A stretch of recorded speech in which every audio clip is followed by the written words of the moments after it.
Last year, I discovered forensics, and I found out that sucked. Only delivered one sentence, and I already know what you're all gonna write. Awkward. Here, let me spell that for you. A-N-D-Y. Why? Because I stink. Man, do you hear this voice? Do you see these facial expressions? I mean, my hand gestures, they look like I'm kung fu fighting.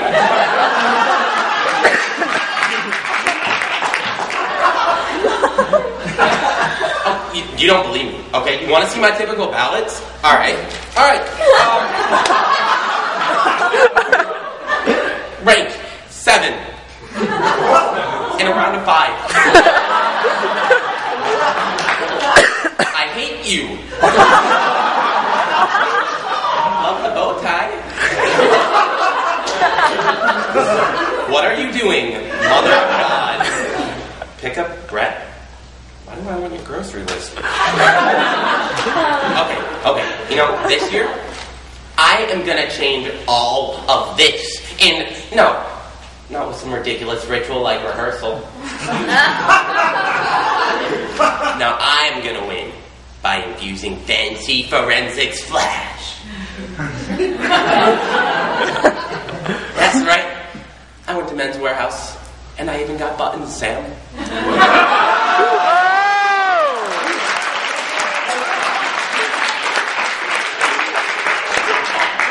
And I like the way I look. They guarantee it.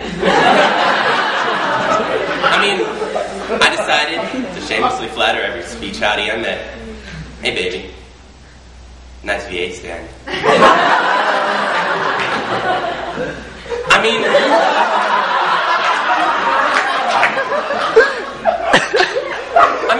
I pulled out all the bells and whistles.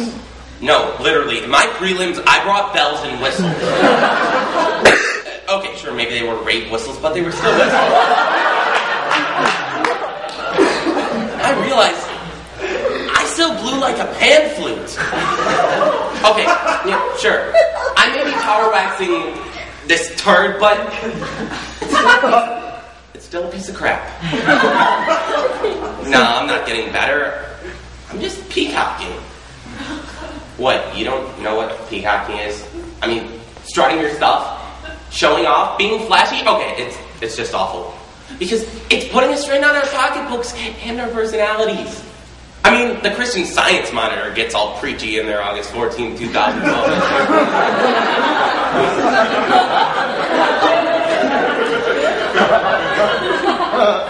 And they say that in the past 25 years, the amount of spending on luxury items has increased by 30%. And that 67% of people admit to making these purchases to keep up with trends. As a result, we're losing sight of who we really are. So this needs to change. So first, we're gonna ruffle up our feathers and look at the peacocking problem. Second, we will squawk at the horns. Third, we will strut on over to the causes of this cock catastrophe. And fourth and finally, maybe we can't fly, but on a day like today, we will get high on some solutions. Yeah!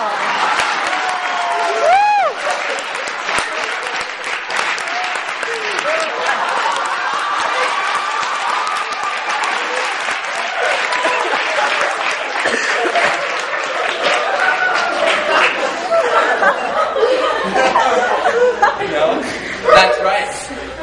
4 points. Because my speech is bigger than yours.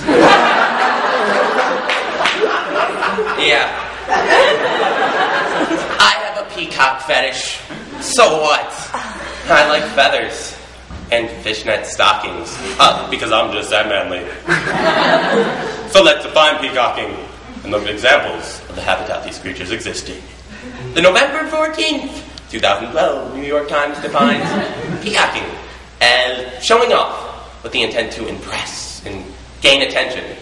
Now, the term itself actually comes from peacocks, who in nature shake their tail feathers and And that can actually be applied to life in general. I mean, we peacock with, among other things, our clothes, our electronics, and our cars. The April 2nd, 2012 Washington Post states that collectively, Americans spend $82 billion a year on clothing, but individually have less than $500 in their savings account. I mean, we spend money so we can wear a name brand. I mean, you know, when you buy a pair of $200 Diesel jeans or $400 Oakley sunglasses, well, you don't have money for the things that count. Like the $13,000 Dolce & Gabbana lace-up moccasins. Priceless. Yeah, peacocking is also happening at the family level. Weddings, birthday parties, pet parties, bar mitzvahs, my nephew's bris. Yeah, talk about a peacock.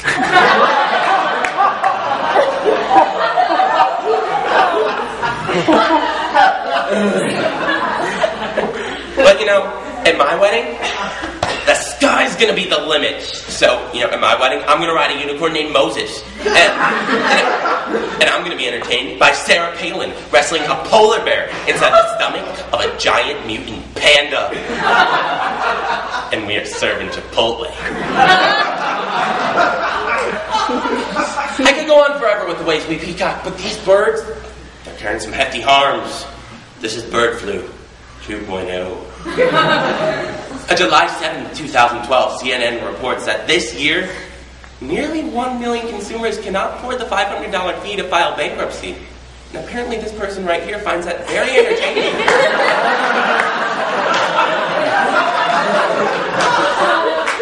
But, I mean, we're so broke, we can't even afford to be broke. No, that wasn't a joke. But you know that not having adequate money results in money stress? A May 7, 2012 New York Times reports that money stress is one of the top stressors in America, and it causes headaches, depression, muscle pain, pneumonia, and digestion problems. I mean, seriously? Digestion problems? Can you imagine trying to poop when all you can think about is your money going down the toilet? And pretty soon we won't know which to cleanse tighter. Budgets? Or you guessed it, our butt cheeks. Furthermore, this perilous peacocking predicament is causing people to have problematic perceptions of who they really are. A January 2nd, 2013 Washington Post states that we are hiding behind a facade of fancy, overpriced merchandise, and as a result, we're failing to show people our true selves. You know, we buy these status items to try to represent something we're not. For example, you might think you're Beyonce rocking it out at the Super Bowl, but really just a guy alone in his room, punching a stuffed rabbit in the head, doing the Harlem Shake. So, let's take our understanding of this top catastrophe and strut on over the causes. First, this can be attributed to a lack of spending competency. As a matter of fact, the December 12, 2012 Time magazine reports that 54% of Americans are financially illiterate. Okay, so this includes lacking knowledge in financing, savings, and insurance. Huh. You know, I guess that's why Bernie Madoff made off with all that money. Oh my God, I get it. His name is Madoff. Okay, but seriously, why all the overcompensation? You know, in the November 16, 2012 New York Times, it comments that showing off is not the same as showing confidence. We don't trust what's on the inside, so we compensate by flashiness on the outside. I mean, you know a guy's compensating when he's got a pair of truck nuts dangling from the back of his Yeah, he's gotta be unhappy with his mileage.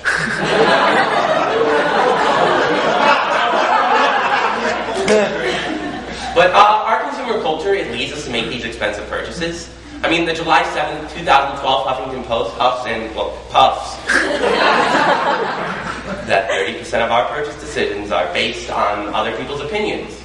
I mean, sure, I spent $150 on a 3-month subscription to Match.com, and because I'm lonely or I like to wear feathers, but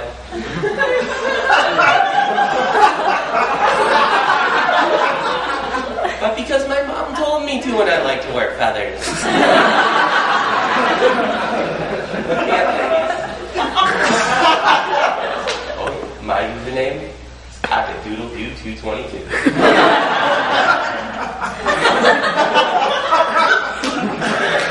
So after getting to know the source of the show-offsmanship and knocking our egos, mainly mine, down a peg, let's take off these bird suits and find some seedless solutions. So first, we really need to stop shopping from paycheck to paycheck. I mean, the August 29, 2012 Forbes comments that spending smart is better than saving dumb. If we look at every dime we spend, we're likely to find expenses that can be cut. This way we can have what we want without failing to afford what we need. Yeah, finally, I can get a shake weight. No more luxury lady on for this guy. It works with my natural motion.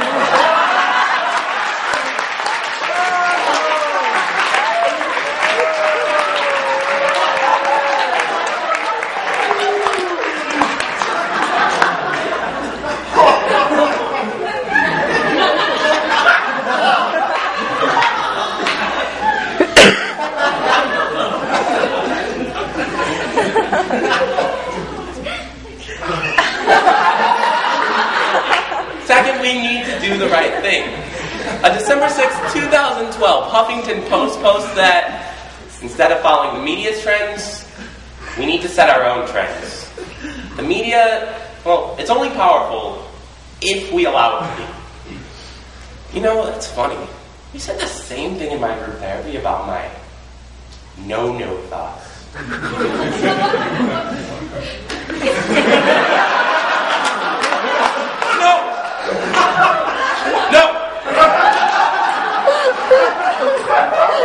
I'm powerful. Okay.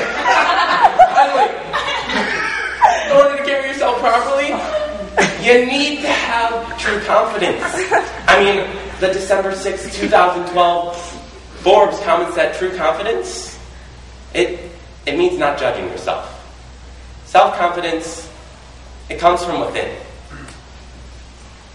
This afternoon we looked at the problems, harms, causes, and solutions, and learned that while peacocking's impacts may have pervaded our culture, there is a way to shed our feathers without losing our identities. And this past year of forensics, it wasn't all that bad. It taught me something important. You know, it's not what's on the outside that counts, but how good your intro is.